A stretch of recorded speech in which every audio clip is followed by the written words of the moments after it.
Everyone. My name is Sharifat. Um, I love having conversations, meeting new people, learning about their personality, their world, and their work. So today I'm going to be having such conversation with David Perry. So welcome, sir, David. Well, thanks, Sherry Futt, for inviting me to the conversation. I'm happy to be here. Thank you for coming. So before we go into the conversation, we are going to start off with a game just for fun. Okay. So this game is going to be, it's called reverse spelling. I'm going to be Huh. pronouncing, giving you a word, and you're going to be spelling it backward. There are just two rules to the game. The first is you can't spell a word twice. And then the second is it has to be fast. Ah, So, so we are just going to be doing it twice. So if you win, it is a ticket to asking me just one question before starting. But if you lose, which I want, it means that I'm going to be asking all the questions.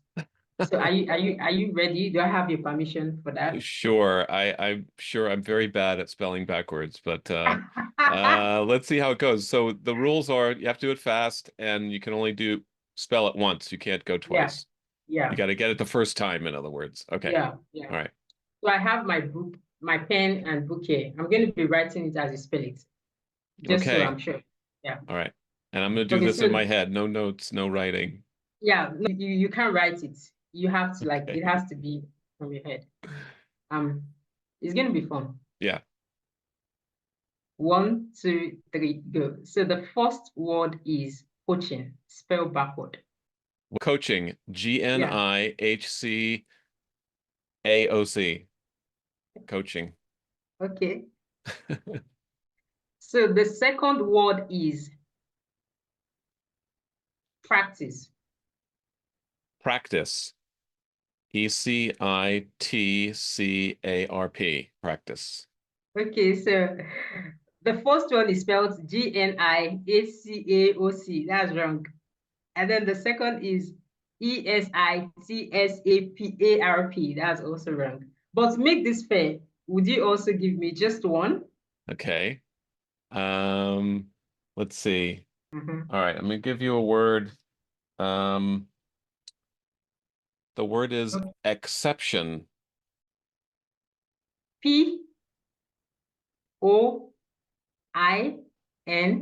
Poinex. Okay. I'm sure I failed that one. I'm sure. Okay, exception is not spelled Xeni. Oh, sorry, that's wrong. Okay, let me try something else. Okay. Um, how about um, how about the word constant? Constant. Cnanstoc.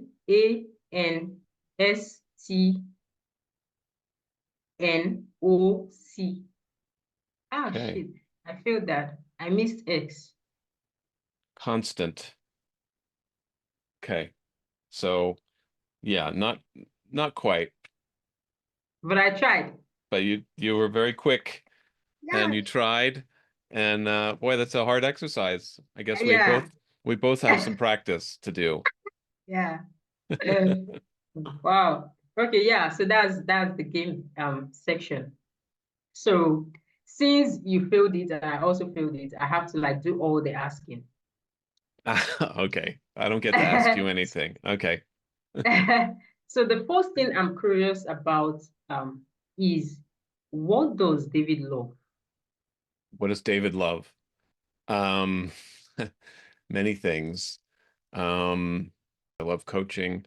I love learning. I love learning about new things.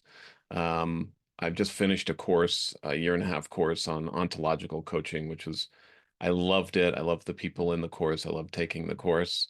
Um, I love a good, warm, sunny, relaxing day where I can be somewhere near the water. Um, I love my partner. She's a wonderful partner. I love my daughter. I love my family and extended family. Mm, I love being, uh, I my tendency is to uh, introversion, and I was very much uh, introverted for a lot of my life, and still my tendency. But I love being with people. I love people. I love being with people. I love having these conversations. So, yeah, I love where I Hmm. live. I love where I live right now in Zurich, Switzerland. And I love to travel. It's one of my great loves is travel. I love traveling and seeing new places and meeting new people. Hmm. That's a lot. Yeah. It means you have a fun filled life. And Hmm. so let's start with the first law that you mentioned, which is coaching. So have you always been a coach, or Mm. when did it start? Yeah.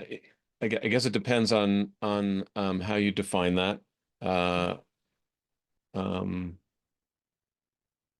I think as a when I was in the tech industry, I had roles as team leader. I had a manager role, different sort of leadership roles like that. And so I guess that would be where I would say that my coaching journey started, because I think leadership roles tend to be um, coaching roles as well. Um, Formally, I didn't start as a professional coach until I left tech, and that was in 2016. And I'd had an experience of coaching for a long time with my coach. So I knew more about what it was, what it meant to be a coach and actually do that full time. Not, but leadership and coaching go hand in hand. So I would say early in my tech career is probably when I would point to as when I started some form of coaching. So are you still the tech person, or have you transitioned from there? So I'm completely transitioned out of tech. I dropped out of tech at the end of 2015. Wow. And yeah, it took a little bit of time to figure out what was next for me. Um, and it was uh, middle to end of 2016 when I started training to be a coach with my coach. Is there a reason why you dropped out of tech? Yeah, I had almost 30 years in tech at the end of 2015. So I think it was 28 years, I would say. Yeah. That's a And lot. I was working for Dell Computer at the time, living here in Switzerland, and they had a big reorganization, and I was laid off in the process. And part of the transition out of that job was realizing I didn't want to go back to a tech job, at least not right away. So the idea of going back to being on a computer and writing software was really not appealing for me at that point. And I didn't really know how to navigate that right away. So what I knew was deep in my bones was that I needed some kind of reset to help me to clear out a lot of the mm, noise and stress and other things that had gone with that job that I had been in. And so I went and traveled for 4 months to really kind of come back to um, finding out, what my life was really all about. And that was really helpful. Uh, didn't clarify what my next career was exactly, but it did clarify that I wanted to be connected with human beings more than with machines, and that I wanted to help folks through something like coaching. So that's how I started to think about coaching and got eventually into training to be a coach from my coach. Hmm. So So it took me a couple of years looking back on that to realize that it was a kind of burnout that I had from the tech industry. I Mm, hadn't been happy in the job. I hadn't been very productive, mm, and it wasn't really an environment at that point that was working for me. And so I think that was a big part of why I wasn't ready to go back to tech. And so once I found coaching and being in business and self-employed for myself, that was just such a rewarding experience that I never really looked back. mm. So how did you, because I'm going to like, I'm assuming that it is not just like easy for you to just decide to take off time, take. There must have been, you know, it must have been scary, to let go of what you know into, you Hmm. know, looking for something, bigger. So what was that thing that really pushed you into, making that decision that no, I'm done with tech? Um,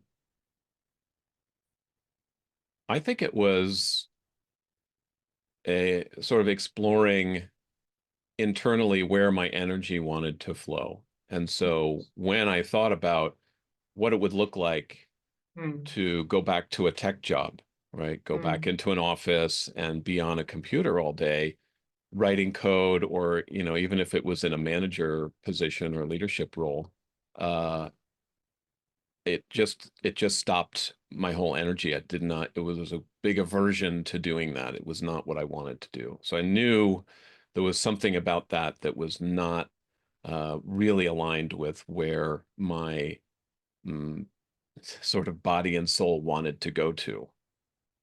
And so then it was a matter of, okay, where does it want to go? What makes sense next? nice one. The time you took off the tech work, was this something, a practice that you were doing in particular that is, just helping you connect more with something that is within, or you were just like relaxing and I actually left and went and traveled around the world for 4 months. I left home, hmm, and what I found after, I don't know, I guess it was about 2 months, hmm, was that life became very simple. So hmm, what I've, when you have a suitcase and you're going from one place to the next and exploring, life's very simple. You need a place to sleep, you need a place to find your food, and then you get to decide what you want to do with the rest. Um, and there was some, very powerful realizations in that of, life can be that simple.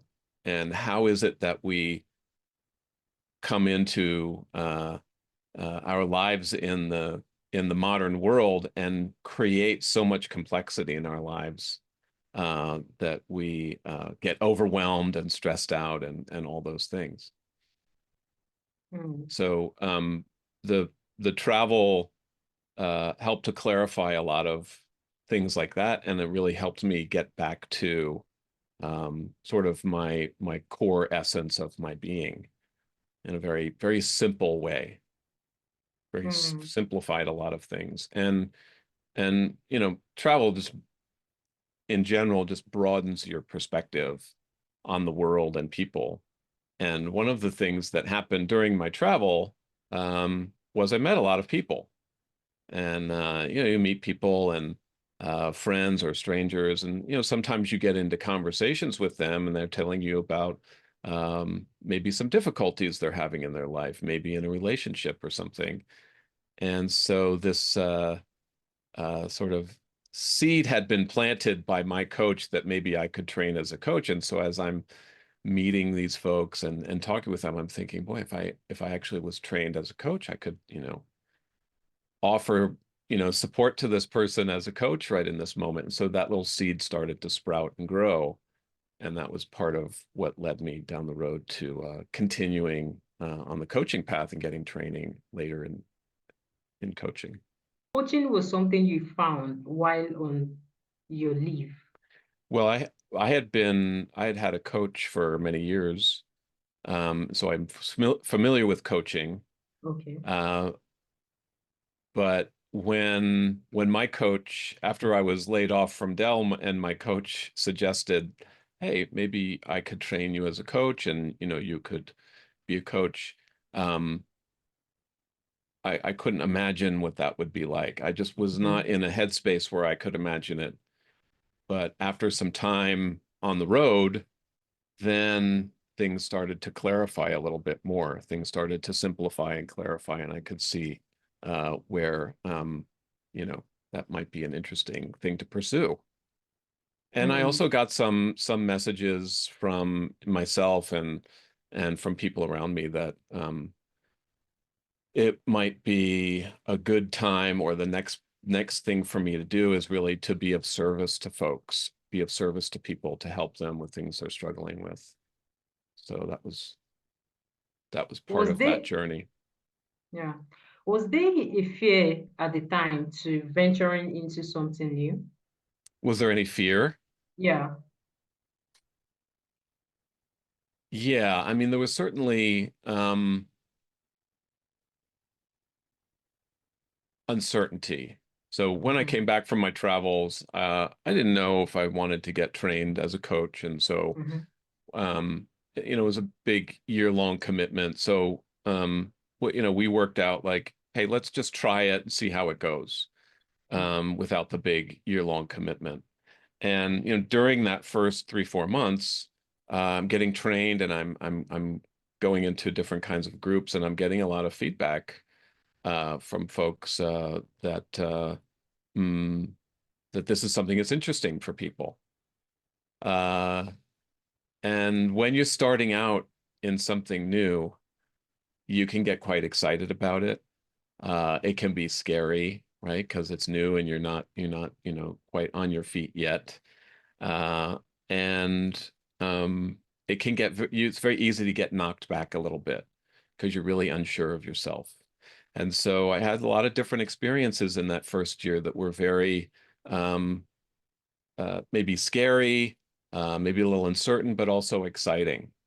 So getting some good feedback from people that this is something really interesting, and also hearing from other people. Like I remember going to one networking meeting early on, and my coach is encouraging me, hey, you tell people you're a coach. You got to say you're a coach. You got to put it out there, right? So great. So I'm putting it out there. Oh, I'm a coach, and this one woman that I'm talking to, I said, I'm a coach. She just says, there's no market for that here.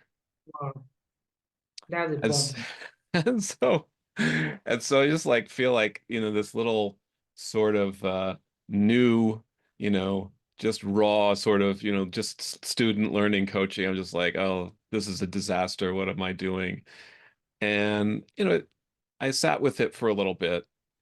And I would say, within about 30 minutes, um, thinking about this and looking at what she'd said, I realized, you know what? That's her story. Mm. She tried something Mm. here and it didn't work out for her. And so this is the story she has. Mm. And it's true for her. And it's not necessarily true for anybody else. So Mm. um, that was a great lesson in that journey. Mm. So how many years were you trained? Well, it's a year-long training, with different kinds of things going on, vacations and so on. I think it took us uh 15 months, something like Mm. that. And Mm. then in October 2022, I started additional training in ontological coaching. Took that was a year and a half training.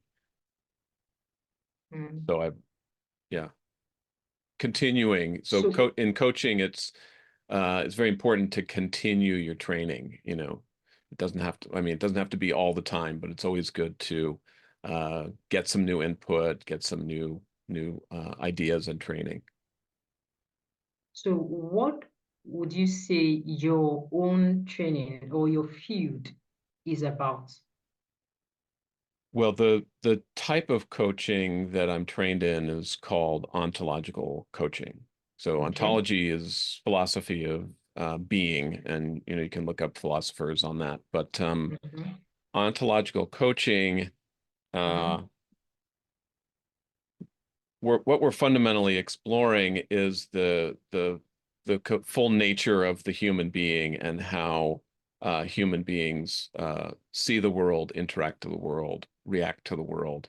And the three fundamental areas that uh, are involved are language, emotion, and body. Okay. Mm, So um, one of the fundamental principles is that the world is changing all the time and that it's changing faster all the time as well.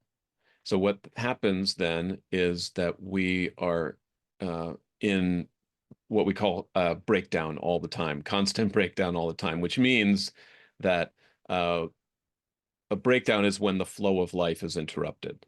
So we're yeah. going along and something happens and we have to adjust. And it can be breakdowns can be positive, something good happened to us, and they can be negative, something uh, that we don't like happened to us. And the key is because we can't control external circumstances, right? So many people, I think most people believe they have a lot more control over external circumstances than they actually do. Mhm, So it's very difficult for most people when things change outside, um, that's not what they expected. mhm, So this is happening all the time. And so the key is how do you manage or handle these constant breakdowns? And so that's when we look in the realm of language. So what is language? How do we use language? And how do we use language to be better at managing and handling breakdowns? Same with emotions and same with the body. So, for instance, in the emotional realm, we talk about a set of um, fundamental emotions, and we look at if you take an example of one of the fundamental emotions, which is resentment. So we all know what resentment is. It's not a mhm, very productive emotion. It can be useful. It can have information in it. It's important that we work through these kinds of emotions, but it's not resourceful long term. And so we look at that and become aware of what is resentment, how do we get into it, and more importantly, what can we do to move out of resentment into more resourceful states of mind or emotions, like acceptance, ambition, or curiosity, for instance. So it's just one example. And then in language, we have some other uh, um, uh, structures that we use. And one of the fundamental principles there is that language is actually how we create the world. So because we have our own context, uh, we all see the world differently, and so everybody's going to describe the world with language differently. So we can't. It's there's an understanding that language is not only describing the world, but that we can actually use it to create our own new reality mhm, by making declarations about how we want things to be or see things. mhm. I understood like everything you were saying because I was also trained on ontology by Adam Quinny. I don't know if you know him. I don't know him personally. I know the name. Yeah. Yeah, so he is my teacher, still my teacher. So, and I can testify to everything you said because it changed my life. It changed the way I see myself as a person and the world and just circumstances and all of those things. So, my next question is, do you have a niche? Yeah. So do I have a niche? Yeah. Yeah, I like to work with leaders in the tech industry. Hmm. So having come from the tech industry, Mm-hmm. uh, I understand a lot of the issues and challenges that people have in that industry, and I understand the industry itself, and I understand the different roles and things like that. And so when I talk to people uh, from that realm, we kind of speak the same language. We understand each other in a way that if I was to, talk with someone in sales, it would be a different conversation that we might not connect as well. But I find that working with people in the tech industry, we really connect well, and it works really well. Also because uh, in the tech industry, the focus is on uh, problem solving, engineering, very deep intellectual concepts and work. And what's missing for a lot of leaders is the maybe it's communication, maybe it's emotional intelligence. I've worked with women in high positions who struggle seriously with imposter syndrome, and working with them is just super rewarding because when a woman in that position can really come into her own self and feel quite confident in who she is and what she's doing, it just makes a massive difference for the whole organization. So, so I work with people and leaders in the tech industry Mm. at all levels. So how do those people know that they need a coach? Is this something that they must, be experiencing to know like they need to hire you or just work with a coach? Yeah, well, it's a great question. And I would uh, coming back to the topic of language, I like to avoid the word need because nobody needs a coach, right? One of my values is that everybody is fine just how they are, Yeah. and the uh, mm, the benefit of coaching is that you're going to get from A to B quicker, and that you're going to come into a more fulfilled and joyful life and reaching your uh, goals in terms of who you want to be much more quickly, right? So the benefit of coaching is um, being able to see the things that you wouldn't wouldn't normally or wouldn't otherwise be able to see, because we can't do anything about the things we can't see. So Mm. having that outside objective view is really key. And I find this every conversation I have with my clients, uh, something comes up. It's like, oh, that's really interesting. I never saw that before. So that's what yeah. So nobody needs a coach. But uh, there are a variety of things that people come to me with Mm-hmm. or for, Mm-hmm. and I guess I'll highlight a couple of them. Yeah, that would be great. One of them is the challenge of feeling overwhelmed. So high stress level, Feeling. too much to Mm-hmm. do, overwhelmed, Mm-hmm. overthinking. Maybe they're Mm-hmm. not sleeping well. They're probably not doing self-care well. Mm-hmm. And so they're just starting to have more and more breakdowns, maybe in their relationship, maybe in their communication with their peers, employees, boss. Maybe they're just exhausted. Um, and, basically not living.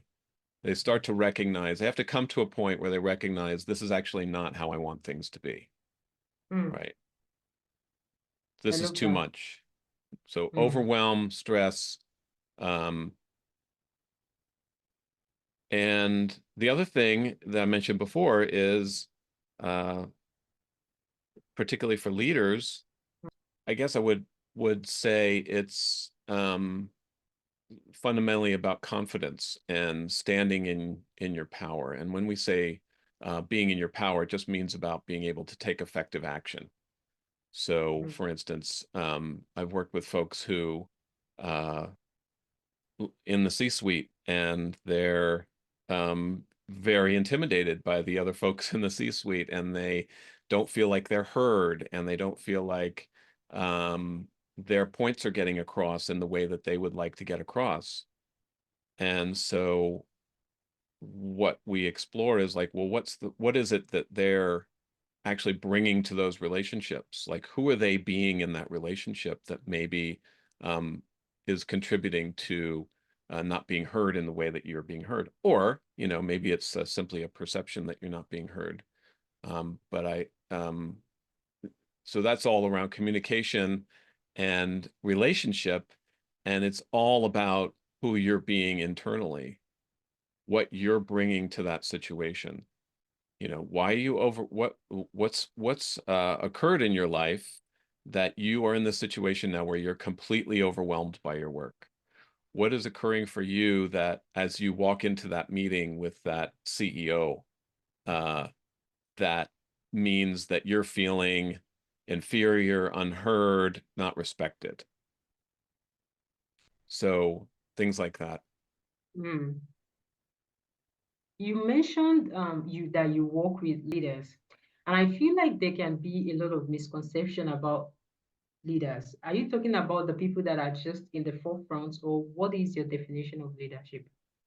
Well, from a certain perspective, we're all leaders, right? Every Mm-hmm. conversation that we have with someone uh, is potentially going to impact them and Mm-hmm. impact them in a way that we may never know if it's a passing discussion. Mm-hmm. Um, when I talk about leaders in the context of my coaching, I want to be working with people who are responsible for other people. So they're Uh-huh. in a management position of some sort, manager, Uh-huh. director, VP, C-suite. Okay. Mm. Interesting. But where can people find your work? They can find me at purecoach.me. Mm-hmm. Okay. purecoach.me. Yes. Okay. It's been an amazing conversation. I had fun. I learned a lot. Thank you so much for coming and for doing this with me. Well, I really appreciate you inviting me to the conversation, and it's been a lot of fun for me too. So Okay. thanks. Yeah. So thank you so much, everyone, for watching. Please like, subscribe, and follow David on purecoach.me. Um, I'm going to talk to you again in our next episode. Bye for now. Okay, so David, bye. Okay. Bye-bye. Thank you.